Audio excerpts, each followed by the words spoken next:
delivery to students on the topics of consent and sexual violence, which goes hand in hand with Rebecca's work at the SVPRS. It is an honor to speak at this event this evening. Alice Munro used to be my favorite author. She was a brilliant writer. I've read dozens of her stories from a box set that I acquired a couple years ago, a collection of her best work. I was not single in my appreciation for her. She's the only Canadian, and therefore Canadian woman, to ever win a Nobel Prize in Literature. I admired her for her simple yet monumental stories that depicted growing up in rural Ontario as a girl. In much of her writing, she explores how the patriarchy and social norms have intergenerational impacts. In one of her short stories, Progress of Love, a daughter reflects on her mother's life with a mix of affection and resentment. I too had a complex relationship with my mom growing up, so I found Munro's story to be as consoling and disconcerting as any good art is. At a certain point, I asked myself if perhaps the abuse and gender-based violence the mother in the story faced somehow contributed to the strained relationship between her and her daughter many years later. Munro's genius seemed to be her honesty, her sharp understanding of the nature of people, often not all good and not all bad. She captured the lives of girls and women with the detailed focus of a camera lens at a time of simplistic sketches and pantomimes. Because of this, like many others, I was recently shocked and disappointed in Munro. A couple of months after the author's death this very May, her youngest daughter, Andrea, shared a personal essay in the Toronto Star detailing how her stepfather, Alice Munro's husband, sexually abused her when she was 9. And when she told her mother about the abuse, Munro turned a blind eye and insisted that the real victim was herself because of her husband's infidelity. Despite how much emphasis she placed in her stories on the harsh consequences of repressed trauma, Munro silenced her own daughter and insisted that her assault was an issue between her and her husband, Gerald, the abuser. I don't wish to deflect culpability. Gerald Fremlin was ultimately the one who sexually abused a child, but Munro's actions display an undeniable failure of parenting and of humanity. And it's certainly dark irony that the Indigo gift card I used to purchase the box set was given to me by the Sexual Assault Center as a thank you. Oh well. How could Alice Munro, of all people, say nothing, do nothing, when her kid revealed what had happened to her? It would be easy to chalk it up to generational differences, that things were different back then, and they were, it's true. During my research, I was reminded that I'm the age Alice Munro was when she had her first child. There's no way in hell. Every day we see how what was normal for one generation is unfathomable to another.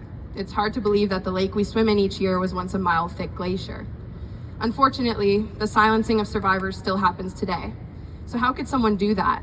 I'm not sure, but in a short story published in 2012, Munro wrote, "We say of some things that they can't be forgiven or that we will never forgive ourselves, but we do. We do it all the time." On one occasion of accompanying a local survivor in the courthouse for trial with the Sexual Assault Center, I held a woman's hand before the judge re-entered the room and we all stood up. Let's call her June. Across the room and inside a glass-enclosed dock was her abuser. I didn't know many details about June's assault before the trial. In fact, I didn't need to know any. It just mattered that I was there with her. However, I learned about the horrific details of her assault during the court proceedings when they were read aloud by lawyers, words bouncing back and forth between each other and the judge. Once they started, I slyly passed June a slice of gum below the bench.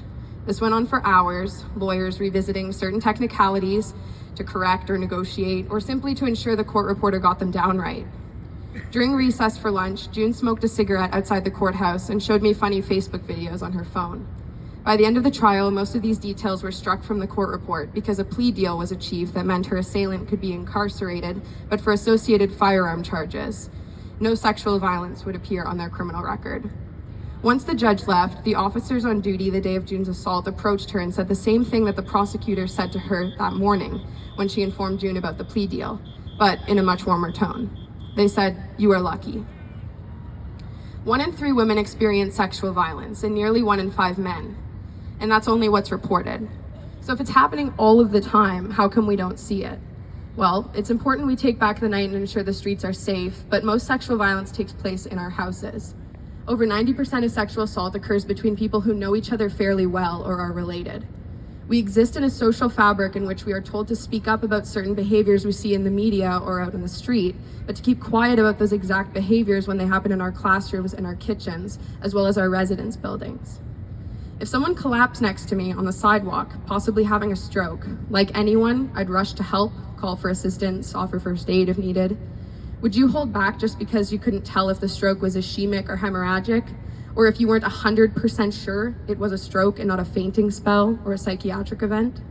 Of course not. You'd still introduce yourself, check to see if they're okay. So it's absurd to think that we need specialized knowledge or training to bridge the gap between witnessing someone suffering and stepping in to help.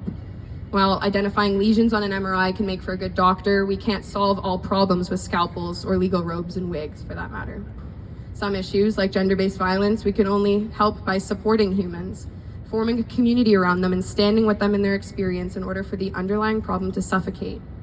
People are shocked when I tell them how often I am called and asked to support friends and mutual acquaintances with sexual violence, but most people know that sexual violence is a widespread issue.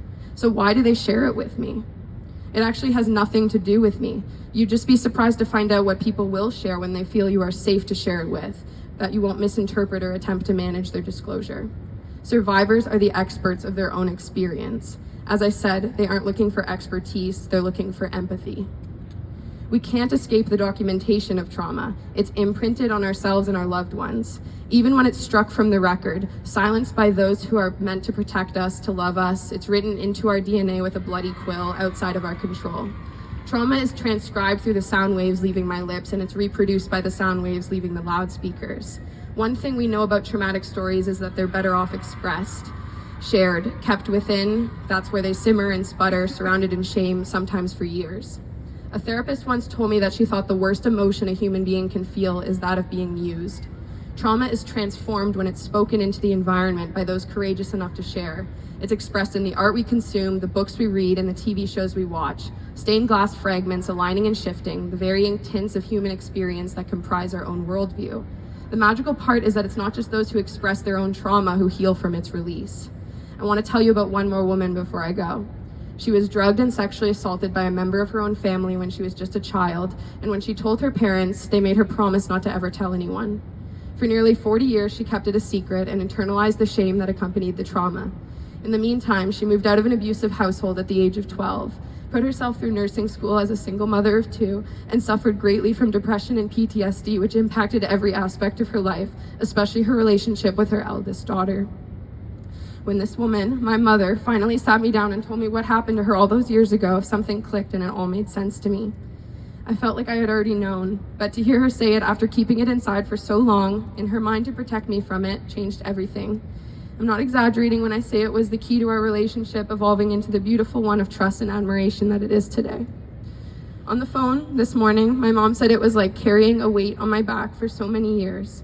She said that I thought because I survived it that it wouldn't leak through, it wouldn't impact my kids. I knew it before, but I could not be more viscerally aware of it now. My mother's the most courageous woman I've ever known. When you are given the gift of someone sharing, please listen. Thank you.